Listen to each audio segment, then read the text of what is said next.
What's up guys, Caleb here from Srkcycles.com, and you're looking at a 2013 Can AM Spyder ST. Guys, we just traded this bike in. It's a very stock Can Am. It has these Can Am givey bags on it, stock Can Am exhaust. Like I said, it is the ST. It's got the sissy bar, it's got basically everything stock. It does have this like connector for a phone with the phone holder. It's a great looking bike, guys. I'm gonna point out the flaws on this bike. It seems to be pretty darn clean. The guy that traded it in actually was a local guy. He traded it in on one of our Spyders and he was just upgrading to the new motor.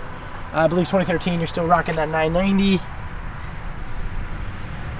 It's pretty clean. It looks like it's scuffed a little bit down there. If you can see that. Not a huge deal. This motor's pretty clean, guys. You do sit a little more, less aggressively than on the F3. There's a scratch right there. So that is nice. The F3 is a little more aggressive than this Spyder. But,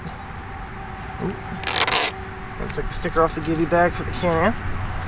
I forget how you open these stupid things.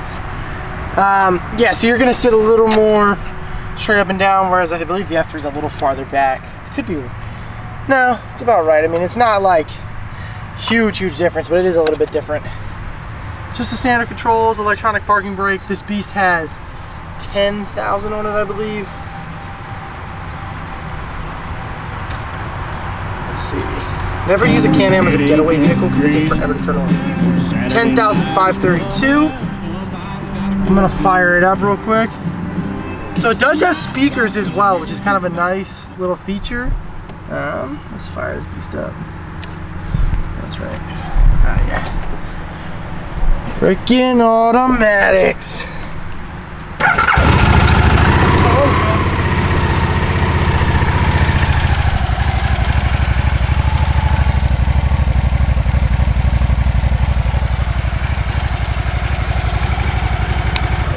Like I said, guys, runs great. I believe this is a 13, so it's got the 990. It does have an adjustable windshield, I believe. Manually, you can adjust that. Guys, it's a great looking bike, great running bike. This bike won't last long. It's going to be crazy cheap for what it is. Like I said, 2013 Can Am Spyder ST. Thanks so much for watching, guys.